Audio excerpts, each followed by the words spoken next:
लिए बेहद ज़रूरी है। मैम, मात्र 29 वर्ष की आप हैं, इसीलिए ज़्यादा चर्चाएं जो है वो इकरा हसन की हो रही है। लंदन में पढ़ाई लिखाई आपने किया है, राजनीति में आप धीरे धीरे सक्रिय हो रही हैं।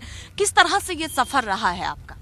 जी, ये शुरुआत अचानक हुई थी, कुछ ऐसे सोची समझी मेरी प्लानिंग नहीं थी, लेकिन मैं जब पढ़ाई कर रही थी तो कुछ परिस्थितियां घर में ऐसी बनी कि मुझे आना पड़ा। उस दौरान मेरी रुचि एकेडमिक्स में जाने की थी, लेकिन आज यहाँ पर राजनीति के उसमें हम पहुँचे हैं और मेरा प्रयास यही है कि यहाँ पर भी मैं कुछ अपने लोगों के लिए कर पाऊँ, उनकी आवाज़ मजबूती के साथ उठा पाऊँ, तो वही कोशिश के साथ लोगों के बीच में जाऊँ। आपको पहले से कहा गया था कि टिकट आपको लोकसभा चुनाव में दिया जाएगा, आप तैयारी करी? जी, 2022 का जो विधानसभा चुनाव था उसमें मेरे भाई यहाँ से विधायकी का चुनाव लड़े थे, लेकिन भाजपा के षड्यंत्र के तहत उन पर झूठे मुकदमे लगाकर चुनाव से बिल्कुल पहले उन्हें जेल में भेज दिया था।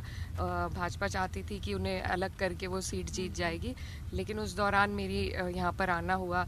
मैंने उस दौरान पहली बार राजनीति में एक कैंपेन को लीड किया और सबने साथ दिया, सबने प्यार दिया, तब जाकर मेरी शुरुआत राजनीति में हुई। फिर 1 साल हमें लगा उन्हें जेल से निकालने में, तो वो जो दौरान था, हम जीत गए थे चुनाव, तो मेरे भाई का विधायक कार्यकाल वो मैंने 1 साल तक देखा। उसमें मैंने सभी से मुलाकात रखी, जिम्मेदारी समझी, क्योंकि लोगों ने बहुत भारी मतों से हमें जिताया था। तो उस दौरान यहाँ पर सबसे मिलना जुलना और लगाव बढ़ा और मुझे महसूस हुआ, पार्टी ने भी बुलाकर तब कहा कि आप तैयारी करो, आपको लोकसभा लड़ाएंगे।